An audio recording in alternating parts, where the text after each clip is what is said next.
could the D&D movie actually be made by people who played the game? It's more likely than you think.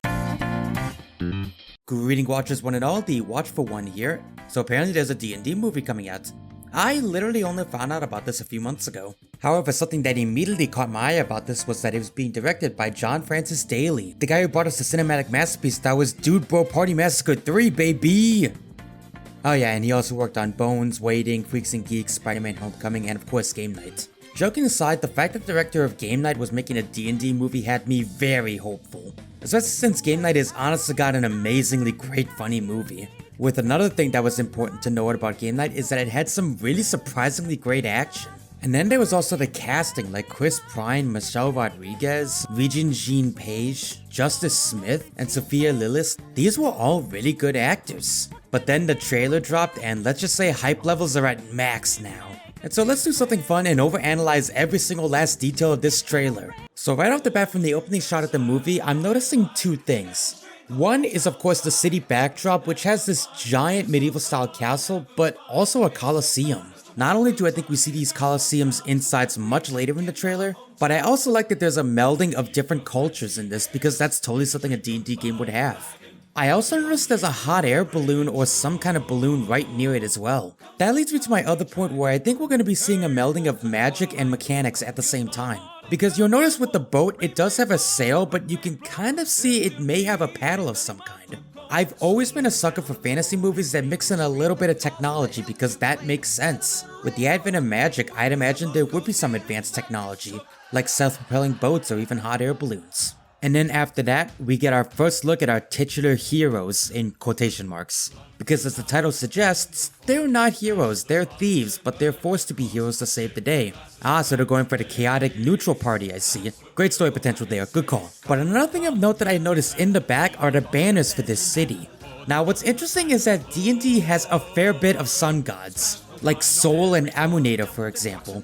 However, in my opinion, I think these are symbols of Paylor. That makes the most sense to me because not only does it look like the symbol of Paylor, but if we are to assume this is the same city as the arena and the thieves were put in the arena, Paylor does not like thieves. So it makes sense that his followers would cast him into an arena to fight for their lives. We next get a very nice shot of the inside of what looks to be a volcano, and then our magical little MacGuffin helmet right here. Now, I think they made this up originally for the movie because I can't think of any magical helmet that acts like that. The closest I can think of is the Helm of Brilliance, but the Helm of Brilliance uses gems to cast magic, it doesn't just amplify your magic or something.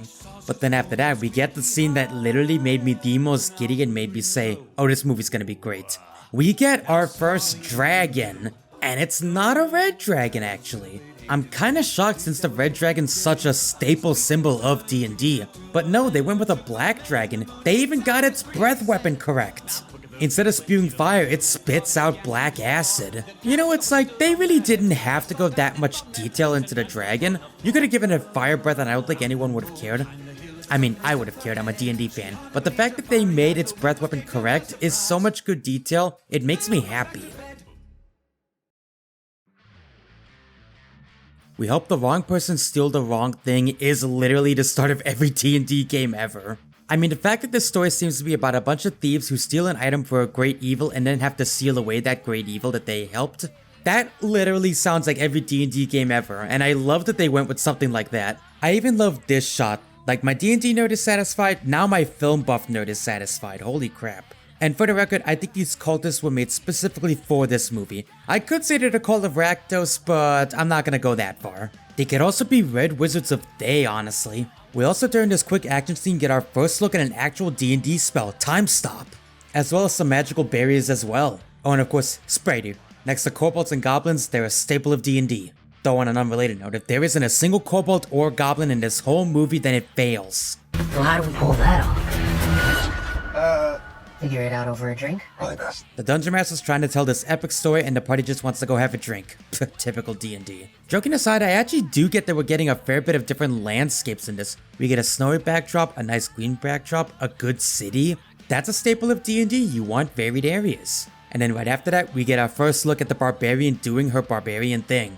I do like that the barbarian is portrayed exactly as they should be, the muscle of the group. Then after that, we get our nice shot of the paladin. Also, dagger shooting a sword.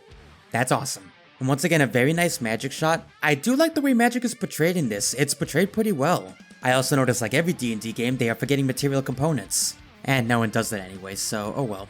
And then we finally get our shot of the druid and a friggin' owlbear. The animal form transformation I think is portrayed very well, and I like that the owlbear is just this destructive force. Though why she would transform into a snow owlbear is beyond me, but whatever. After that we get some more landscapes, and what I can only assume is a golem of a dragon. We even get a really awesome shot of the Underdark right here. Now that's an area I thought would never get representation in a D&D movie. For those unfamiliar, the Underdark is essentially the underground world. Most people know it as the kingdom of the Dark Elves more than anything. Then we get this awesome looking guy. I could be wrong here, but I think we're looking at a warlock right now. I do like that every class is getting at least some representation. I'm not noticing any artificers yet, but I can wait on that. Again, we get some nice awesome action, this awesome looking labyrinth area, and our first look at the dashing rogue. I actually like that they went completely against the typical rogue and made this guy the center of attention. And then after that, Mimic! We got a Mimic! We even get a gelatinous cube and a displacer beast. First of all, I like that they slow down to a crawl the second they enter the gel. Again, that's very much in character. Though I hope that's not an acid gel, otherwise you gotta get out of there.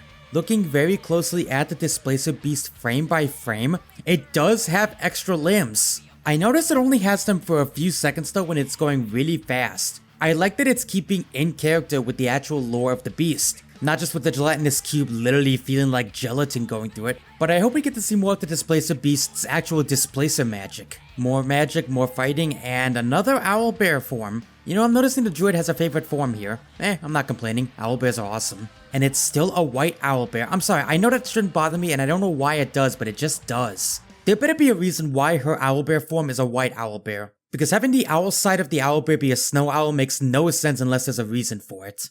Who knows, maybe it just looks cool. Actually, really cool is a valid reason, so okay fine, you get a pass. And then there's this ending scene with, I'll be honest, at first I was completely stumped on what this thing was. My only other theory is that either this is a fire toad, which makes no sense with the bat wings, or this is a form of lesser dragon like a drake of some kind. Or who knows, maybe it's a red dragon wormling. But no matter what, it does lead to this awesome shot, so that's cool. Also, I just gotta say this, that logo though. Like holy crap, have I never seen a logo so good. Like I know I'm focusing on a logo, and it's the logo of the D&D, but it's like they got it so good and so well, I can't help it. And of course, we ended with one last joke about the bard playing a lute. Okay, first of all, with Chris Pine being the bard, I'm really wondering how many bard jokes are gonna sneak in with him, because I'm looking forward to that a lot. Taking all bets now, is it gonna be the horny bard? Is it gonna be the comic relief bard? Is it gonna be the secret badass bard? Taking all bets now, people! I also offer video poker. Joking aside, speaking of Chris Pine's character though, I actually like the different classes of D&D are getting a lot of representation. I mean, of course we've got the Barbarian, the Bard, and the Paladin, which are pretty big staples. But then we also have the Druid. They could have easily gone for a Warrior or a Cleric, but no, they went for a Druid. Heck, the Spellcaster isn't even a Wizard, he's a Sorcerer. It's such a small detail, but I love that. And what's even crazier is that looking at this, it's actually a well-rounded party. You've got a tank, you've got a heavy hitter, you've got a leader, you've got at least 2 spellcasters, and at least 1 rogue. This is a well-balanced party. Like, it legitimately feels like they played a game of D&D when writing this script. And you know what? I think that's the best possible way to describe this, and that's why it looks so cool. So bottom line, I'm extremely excited for this. The action looks great, and the attention to detail is so good for the D&D world. I guess just one more teeny tiny little thing I gotta ask. How many Critical Role references are there gonna be in this? I mean, come on, there's gotta be at least one, right? Although I guess if I did have one other complaint, I wish the cast was more diverse. And no, I don't mean the race of any of the actual actors. I meant why is it nothing but elves, humans, and 1 satyr? I don't think I noticed any dragonborns, dwarves, orcs, or halflings. Why? Have you ever played a D&D game with nothing but elves and humans? It's boring. You get points for having a satyr, which is admittedly a race I don't think many people play, but come on, you couldn't have had 1 halfling or 1 dwarf? Oh well, in any case, even if there isn't, I'm still hyped for this movie, and I hope you're excited too. Thank you so much for checking out this video. I hope you enjoyed this video, and I hope you're as excited for D&D as I am. Please leave your thoughts down below on what you thought of the trailer. If you haven't seen it yet, I'll be linking the trailer in the description below. If you really like my content, there's even a link to my Patreon as well, where you can get perks like seeing content early, as well as suggesting what I do for videos. Join people like Soundwave and Prism Fox, for example. But that's all I got for you guys. I'm the Watchful One saying keep on watching, and I'll see you guys next time. Bye!